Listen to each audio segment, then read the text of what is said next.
Hi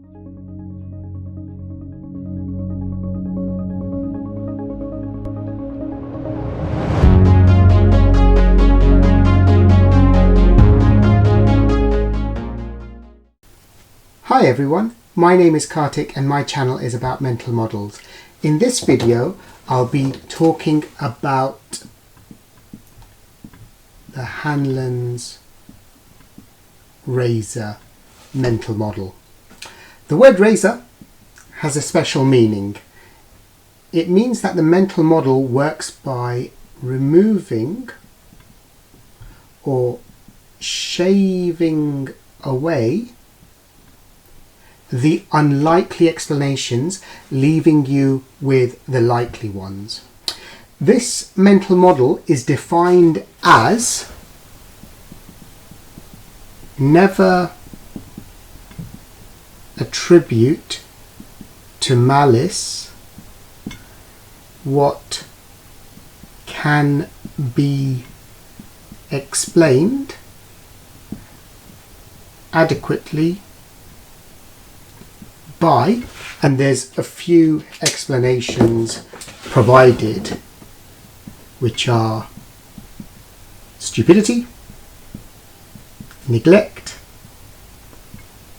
carelessness, and I've even seen ignorance in the definition. So this is the definition of Hanlon's razor. Now, there is a tendency in all of us to place undue emphasis on the negative intentions of a person rather than on other factors, and this mental model helps against that direction of thought by helping us to rationally consider a situation which at first glance may appear to be intentionally harmful, and therefore helping us not to jump to inaccurate conclusions about the behaviour or intentions of others. Now, I have two reservations with this model. The first reservation, number one, is this word never. Never is a very long time. I'm never eating broccoli again, for example. Never is also a very strong word. He never loved you, as another example. And so rather than say never attribute to malice, I would sort of replace this with not to attribute to malice what can be adequately explained. So that's the first thing.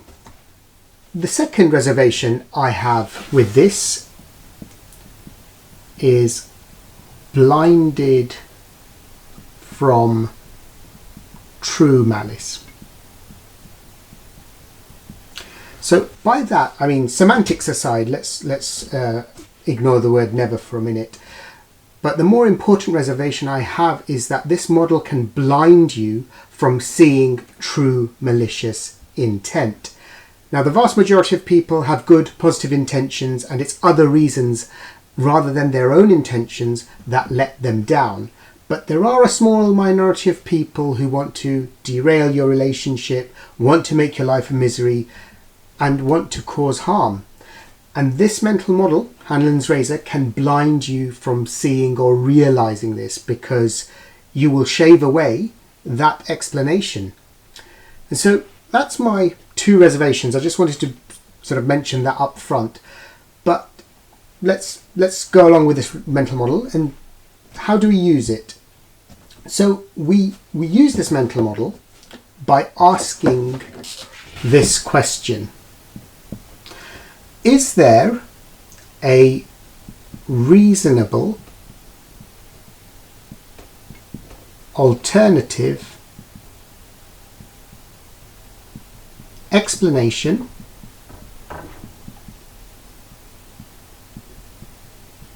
for that person's behaviour? For behaviour.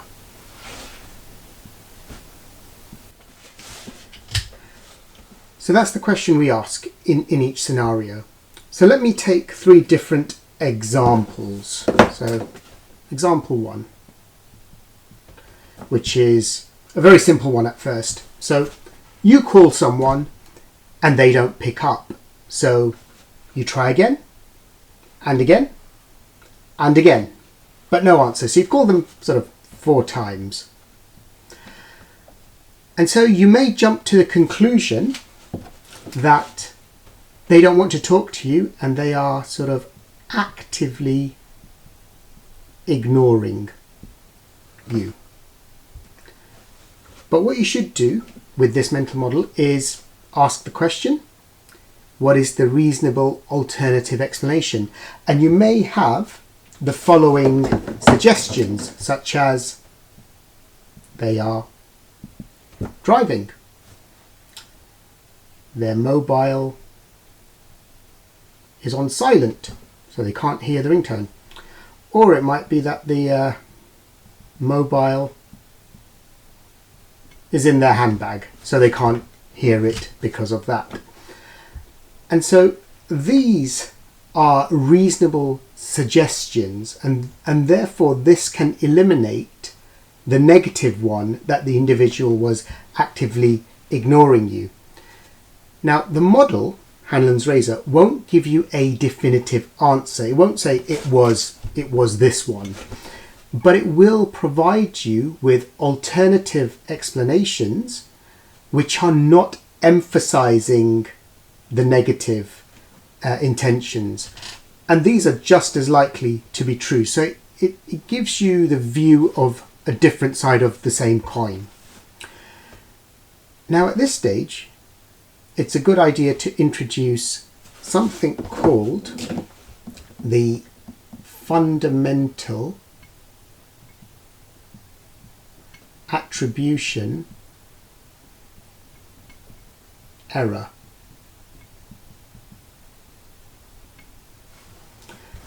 Now this fundamental attribution error is a cognitive bias, and I will cover cognitive biases in a future video.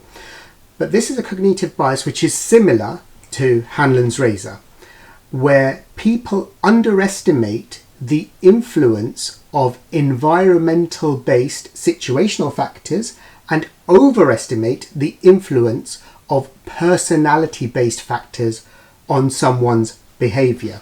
So here's another example to explain this. A child is performing at their school play, and the start time for this play is 7 p.m. in the evening, and their parents are due to attend to see the performance. Now both parents, here they are, both parents work in office-based jobs. One of them has taken the afternoon off so they can run a few errands and then make it to see the performance in the evening. The other parent is working on the day, and they will finish at 5 p.m. and then they will drive directly to the school, arriving at 7 to see the play. And they have also confirmed this in a phone call that they will be there at 7, so they haven't forgotten. So the parent in question, this one, likes their job very much. They're a workaholic, they often work late, and they usually stay in the office until 8 p.m. working because they like their job so much. Now on this occasion, the parent left the office and arrived at 9 p.m. after the play had finished.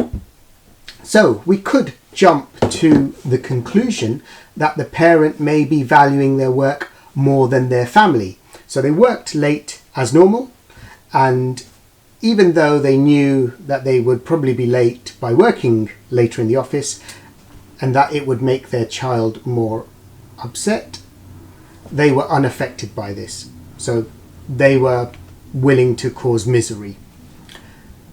Another reason could be that they didn't want to attend the performance in the first place because they saw it as a waste of time. Or they didn't want to attend because they saw it as boring, and so they were being selfish, not thinking about, again, their family. And so we've got a few negative intentions there. So Hanlon's razor, or fundamental attribution error in this case, kicks in, and we ask the same question. of what is the reasonable alternative explanation.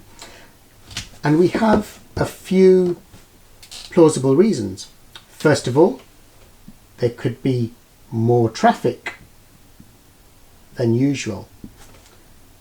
There could have been similarly a road closure, and both of these meant that even though the parent left on time, they arrived at the school very late.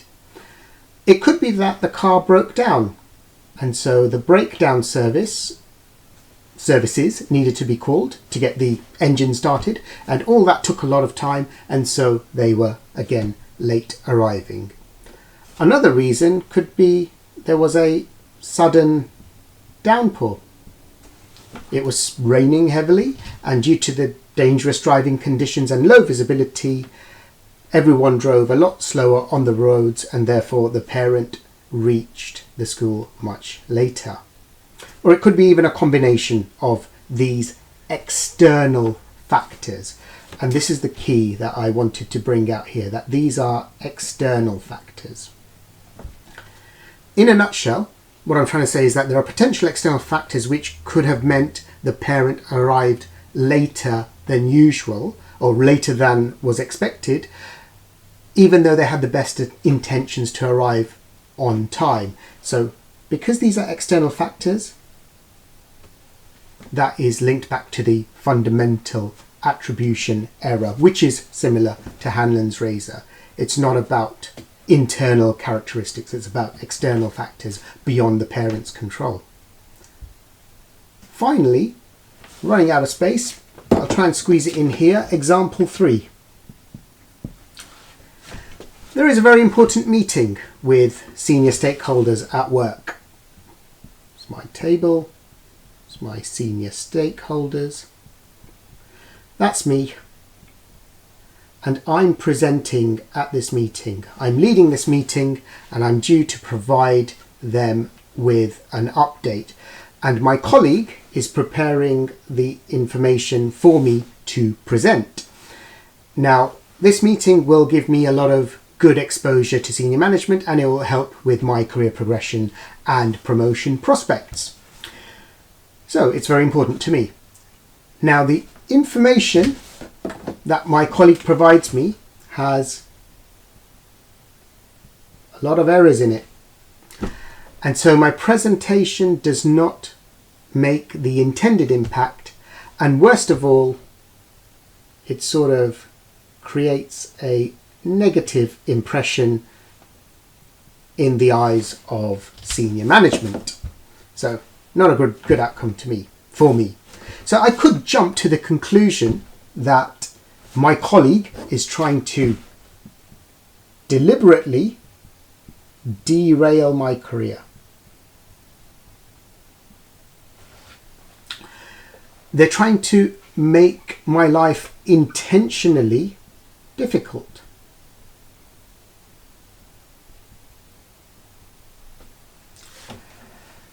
They're trying to make me look stupid in front of the senior management, because they probably are also looking for a promotion.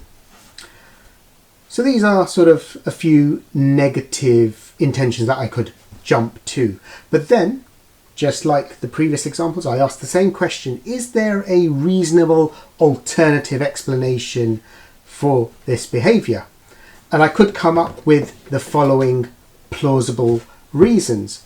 The first one is that my colleague was just lazy. They didn't check what they had prepared due to laziness. My colleague lacks knowledge. In other words, my colleague is not as knowledgeable on the subject matter as I am, and therefore that's why I was presenting at the meeting. And so, as they're not as knowledgeable as me, they didn't realise that there were errors. My colleague is being careless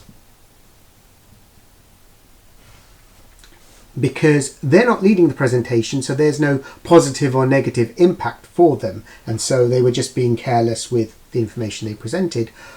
Or this was the colleague's ability, and I was well aware of that. So my colleague produced the information to the best of their ability, but this is as good as it gets for them. That's their level of output.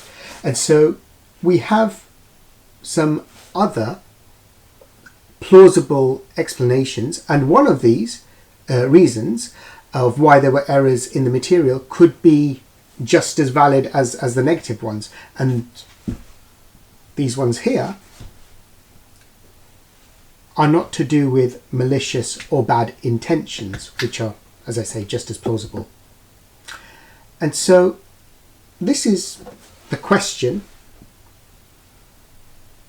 that we need to ask each time in each scenario. Is there a reasonable alternative explanation? And this is Hanlon's razor in a nutshell.